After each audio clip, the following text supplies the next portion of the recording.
Share marketing Kannada ಚಾನಲ್ಗೆ ತಮಗೆಲ್ಲರಿಗೂ ಸ್ವಾಗತ. ಇವತ್ತು ಬಂದು 28 ಮೇ 2024 ನಿಫ್ಟಿ 50ನಲ್ಲಿ ಏನಾಯಿತು, ಬೇಸಿಸ್ ಸೆನ್ಸೆಕ್ಸ್ನಲ್ಲಿ ಏನಾಯಿತು, ನಮ್ಮ ಶೇರ್ ಮಾರ್ಕೆಟ್ ಇಳಿದಿದೆ.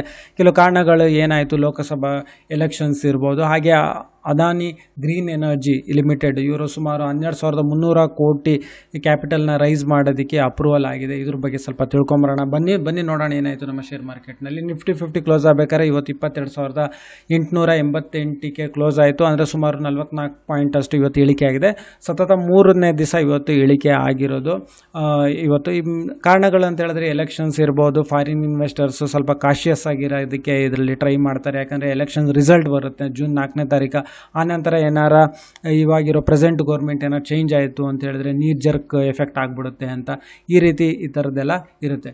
ಹಾಗೆ BSE ಸೆನ್ಸೆಕ್ಸ್ ನೋಡೋದಾದರೆ ಇದರಲ್ಲೂ ಸುಮಾರು 220 ಪಾಯಿಂಟ್ಸ್ ಅಷ್ಟು ಇಳಿಕೆ ಆಗಿದೆ. ಅಂದರೆ ಇದು ಕ್ಲೋಸ್ ಆಗಬೇಕಾದ್ರೆ ಸುಮಾರು 75,170.45ಕ್ಕೆ ಇವತ್ತು ಕ್ಲೋಸ್ ಆಯಿತು. ಹಾಗೆ ಟ್ರೆಂಡಿಂಗ್ ಶೇರ್ಸ್ಗಳಲ್ಲಿ ಇವತ್ತು ಆಲ್ಮೋಸ್ಟ್ ಇಳಿಕೆ ಆಗಿದೆ. ಕೋಚಿನ್ ಶಿಪ್ ಯಾರ್ಡ್ ನೋಡೋದಾದರೆ ಸುಮಾರು 3% ಅಷ್ಟು ಇಳಿದಿದೆ. ಹಾಗೆ ಸುಜ್ಲಾನ್ ಎನರ್ಜಿ ನೋಡೋದಾದರೆ ಸುಮಾರು 2.77% ಅಷ್ಟು ಇಳಿಕೆ ಆಗಿದೆ. ಹಾಗೆ ಭಾರತ್ ಎಲೆಕ್ಟ್ರಾನಿಕ್ಸು ಅಷ್ಟೇ ಸುಮಾರು 1.8% ಅಷ್ಟು ಇಳಿಕೆ ಆಗಿದೆ. ಹಾಗೆ ವೊಡಾಫೋನ್ ಐಡಿಯಾ ಅಷ್ಟೇ ಸುಮಾರು ಒಂದು 3.3% ಅಂದರೆ ಒಂದು 50 ಪೈಸೆ ಅಷ್ಟು ಇಳಿಕೆ ಆಗಿದೆ ಪ್ರತಿಯೊಂದು ಶೇರಲ್ಲಿ. ಹಾಗೆ ರೈಲ್ ವಿಕಾಸ್ ನಿಗಮವು ಅಷ್ಟೇ, ಇದು ಸುಮಾರು 1% ಅಷ್ಟು ಇಳಿಕೆ ಆಗಿದೆ. ಅಂದರೆ ₹3.45 ಪ್ರತಿಯೊಂದು ಶೇರಲ್ಲಿ ಇಳಿಕೆ ಆಗಿದೆ. IRFCನೂ ಇಳಿಕೆ ಆಗಿದೆ, 2.3% ಅಷ್ಟು ಇಳಿಕೆ ಆಗಿದೆ. ಹಾಗೆ ನಿಫ್ಟಿ 50ನಲ್ಲಿ ಯಾವೆಲ್ಲ ಶೇರ್ಸ್ಗಳಲ್ಲಿ ಏರಿಕೆ ಆಗಿದೆ ಅಂದರೆ ಡಿವಿಸ್ ಲ್ಯಾಬೊರೇಟರೀಸ್ ನೋಡೋದಾದರೆ ಸುಮಾರು ಪ್ರತಿಯೊಂದು ಶೇರಲ್ಲಿ ₹136.85 ಅಷ್ಟು ಏರಿಕೆ ಆಗಿದೆ. SBI ಲೈಫ್ ಇನ್ಶೂರೆನ್ಸ್ನಲ್ಲಿ ₹40.50 ಅಷ್ಟು ಏರಿಕೆ ಆಗಿದೆ. HDFC ಲೈಫಲ್ಲಿ ಪ್ರತಿಯೊಂದು ಶೇರಲ್ಲಿ ₹14.20 ಅಷ್ಟು ಏರಿಕೆ ಆಗಿದೆ. ಗ್ರಾಸಿಮ್ ಇಂಡಸ್ಟ್ರೀಸ್ನಲ್ಲಿ ಸುಮಾರು ₹40.70. ಹಾಗೆ ಹೀರೋ ಮೋಟರ್ ಕಾಪ್ನಲ್ಲಿ ಸುಮಾರು ₹100 ಅಷ್ಟು ಏರಿಕೆ. ಹಾಗೆ ಡಾಕ್ಟರ್ ರೆಡ್ಡಿಸ್ ಲ್ಯಾಬೊರೇಟರೀಸ್ನಲ್ಲಿ ಸುಮಾರು ₹92.60 ಅಷ್ಟು ಏರಿಕೆ. ಹಾಗೆ ಏಷ್ಯನ್ಸ್ ಪೇಂಟ್ಸ್ ನೋಡೋದಾದರೆ ಇವತ್ತು ಹತ್ತತ್ರ ಒಂದು ₹39 ಅಷ್ಟು ಏರಿಕೆ ಆಗಿದೆ. ಹಾಗೆ Wipro, Britannia industries, Tata consumer product, JSW steel, Shriram finance limited, Hindalco industries, Hindustan Unilever ನೋಡೋದಾದರೆ mainly Britannia industries, Tata consumers, Hindustan Unilever ನೋಡೋದಾದರೆ FMCGಗಳಿಗೆ ಇವತ್ತು ಒಂದು ಒಳ್ಳೆಯ ದಿನ ಅಂತ ಹೇಳ್ಬೋದು. ಹಾಗೆ ವಿಲಾಸ್ ಟ್ರಾನ್ಸ್ಕೋರ್ ಲಿಮಿಟೆಡ್ ಇದು IPO ನಾಳೆ 29 ಮೇ 2024ಕ್ಕೆ ಇದು ಕ್ಲೋಸ್ ಆಗುತ್ತೆ. ಇದು ಪವರ್ ಡಿಸ್ಟ್ರಿಬ್ಯೂಷನ್, ಪವರ್ ಎಕ್ವಿಪ್ಮೆಂಟ್ಸ್ಗಳ ಮಾಡೋದು ಒಂದು ಕಂಪನಿ. ಇದು SME IPO. ಹಾಗೆ ಬೆಕಾನ್ ಟ್ರಸ್ಟಿಶಿಪ್ ಲಿಮಿಟೆಡ್ SME IPO ಬಂದಿದೆ. ಪ್ರೈಸ್ ರೇಂಜ್ ಬಂದು ಒಂದು ₹57 ₹60 ಇಟ್ಟಿದ್ದಾರೆ. ಮಿನಿಮಮ್ ಇನ್ವೆಸ್ಟ್ಮೆಂಟ್ ಜಾಸ್ತಿ ಇದೆ, ₹1,14,000 ಮಿನಿಮಮ್ ಇನ್ವೆಸ್ಟ್ಮೆಂಟು. 28, 29, 30ನೇ ತಾರೀಕಿದು ಕ್ಲೋಸ್ ಆಗುತ್ತೆ, ನೋಡ್ಕೊಬೋದು ನಿಮಗೆ. ಅದೇ ಪಾರಸ್ ಡಿಫೆನ್ಸ್ ಇದರಲ್ಲಿ Q4 ರಿಸಲ್ಟ್ಸ್ ಬಂದಿದೆ. ಇದ್ರ ನೆಟ್ ಪ್ರಾಫಿಟ್ ಬಂದು 9.6 ಕೋಟಿ.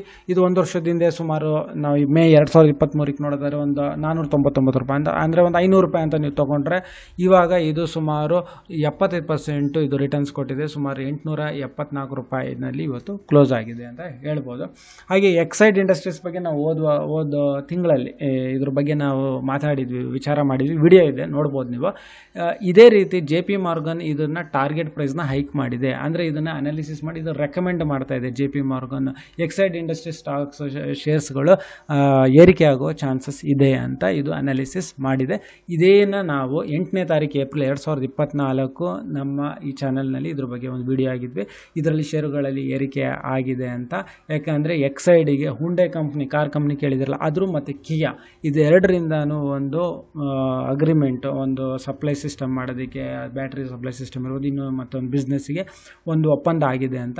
ಹಾಗಾಗಿ ಇವಾಗ ನಾವು ಮೋರ್ಗನ್ಸ್ ನೋಡೋದಾದರೆ ಇದನ್ನು ಟಾರ್ಗೆಟ್ ಪ್ರೈಸನ್ನು ಹೈಕ್ ಮಾಡಿದೆ. ಇದು ಇನ್ನು ಮುಂದೆ ಏರುವ ಚಾನ್ಸಸ್ ಇದೆ ಅಂತ JP Morgan's ಬ್ರೋಕರೇಜ್ ಕಂಪ್ನಿ ಮತ್ತು ಫಿನಾನ್ಷಿಯಲ್ ಕಂಪ್ನಿ ಹೇಳ್ತಾ ಇದೆ. ಹಾಗೆ ನಾವು ನೋಡೋದಾದರೆ ಅಶೋಕ್ ಲೈಲ್ಯಾಂಡ್ Q4 ರಿಸಲ್ಟ್ಸ್ ಕೊಟ್ಟಿದೆ. ಸುಮಾರು 933 ಕೋಟಿ ಇದು ನೆಟ್ ಪ್ರಾಫಿಟ್ ಮಾಡಿದೆ. ಇದು ಒಂದು ಒಳ್ಳೆ ಪ್ರಾಫಿಟ್ ಮಾಡಿದೆ.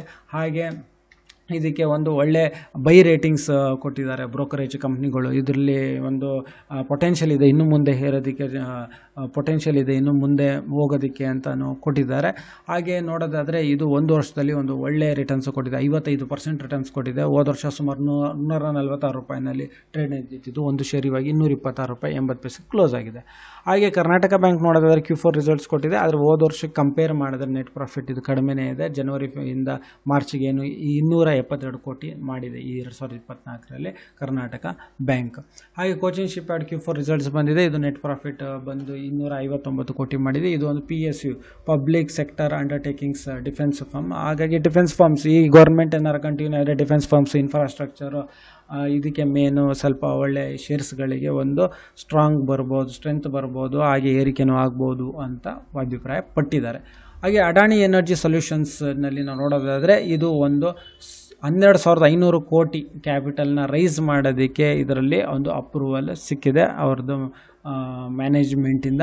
ಇದು ನೋಡೋದಾದರೆ ಒಂದು ವರ್ಷದಲ್ಲಿ ಸುಮಾರು 92%, ಒಂದು 92-93% ರಿಟರ್ನ್ಸ್ ಕೊಟ್ಟಿರೋ ಒಂದು ಶೇರ್ ಅನ್ಬೋದು. ಹೋದ ವರ್ಷ ಸುಮಾರು 977 ರೂಪಾಯಿ ರೇಂಜ್ನಲ್ಲಿ ಟ್ರೇಡ್ ಮಾಡ್ತಿತ್ತು. ಇವಾಗ ಕ್ಲೋಸ್ ಆಗಬೇಕಾದ್ರೆ ಸುಮಾರು 1885.75 ಇವತ್ತು ಕ್ಲೋಸ್ ಆಗಿದೆ.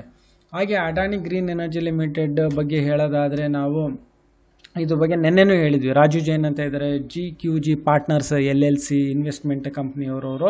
ಅವರು GMR ಏರ್ಪೋರ್ಟ್ಸ್ ಬಗ್ಗೆ ನೀವು ನೆನ್ನೆ ವಿಡಿಯೋ ನೋಡಿದ್ರೆ ಗೊತ್ತಾಗುತ್ತೆ. GMR ಏರ್ಪೋರ್ಟ್ಸಿಗೂ ಅವರೇ ಇನ್ವೆಸ್ಟ್ಮೆಂಟ್ ಮಾಡಿರೋ GQG ಪಾರ್ಟ್ನರ್ಸು. ಅದನ್ನು ಒಂದು ಏರಿಕೆ ಆಗೋ ಚಾನ್ಸಸ್ ಇದೆ ಮುಂದೆ ಅಂತ ಹೇಳಿದ್ದಾರೆ. ಮುಂದೆ ಚೆನ್ನಾಗಿ ಹೋಗ್ಬೋದು, ಅದು ಒಳ್ಳೆ ಪೊಟೆನ್ಷಿಯಲ್ ಇದೆ ಅಂತ ಇವ್ರದ್ದು ಇನ್ವೆಸ್ಟ್ಮೆಂಟ್. ಇದೇ ಇನ್ವೆಸ್ಟ್ಮೆಂಟು ಅಡಾನಿಯವರಿಗೂ ಕೊಟ್ಟಿರೋದು.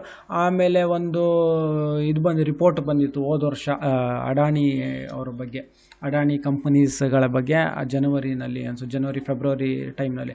ಆವಾಗ ಸುಮಾರು Adani group of companies overall ಆಗಿ $150 ಬಿಲಿಯನ್ ಮಾರ್ಕೆಟ್ ವ್ಯಾಲ್ಯೂಯೇಷನ್ ಕಳ್ಕೊಂಡಿತ್ತು. ಆವಾಗ ರಾಜೀವ್ ಜೈನ್ ಅವರು GQG ಪಾರ್ಟ್ನರ್ಸು ಮತ್ತು ಈ ಕತಾರ್ ಇನ್ವೆಸ್ಟ್ಮೆಂಟ್ಸ್ ಅವರು ಬಂದು ಒಂದು ಒಳ್ಳೆ ಇನ್ವೆಸ್ಟ್ಮೆಂಟ್ ಕೊಟ್ಟು ಅದು ಹ್ಯಾಂಡ್ ಹೋಲ್ಡಿಂಗ್ಸ್ ಮಾಡಿದರು ಆ ಟೈಮ್ನಲ್ಲಿ ಅಂತ ಹೇಳ್ಬೋದು. ಸೊ ಈ ವಿಡಿಯೋ ನೋಡೋದಕ್ಕೆ ತಮಗೆಲ್ಲರಿಗೂ ತುಂಬ ಧನ್ಯವಾದ. ದಯವಿಟ್ಟು ಈ ಚಾನಲ್ನ ಸಬ್ಸ್ಕ್ರೈಬ್ ಮಾಡಿ, ವಿಡಿಯೋನ ಲೈಕ್ ಮಾಡಿ, ಶೇರ್ ಮಾಡಿ, ಕಮೆಂಟ್ ಮಾಡಿ. ತಮಗೆಲ್ಲರಿಗೂ ತುಂಬ ಧನ್ಯವಾದ.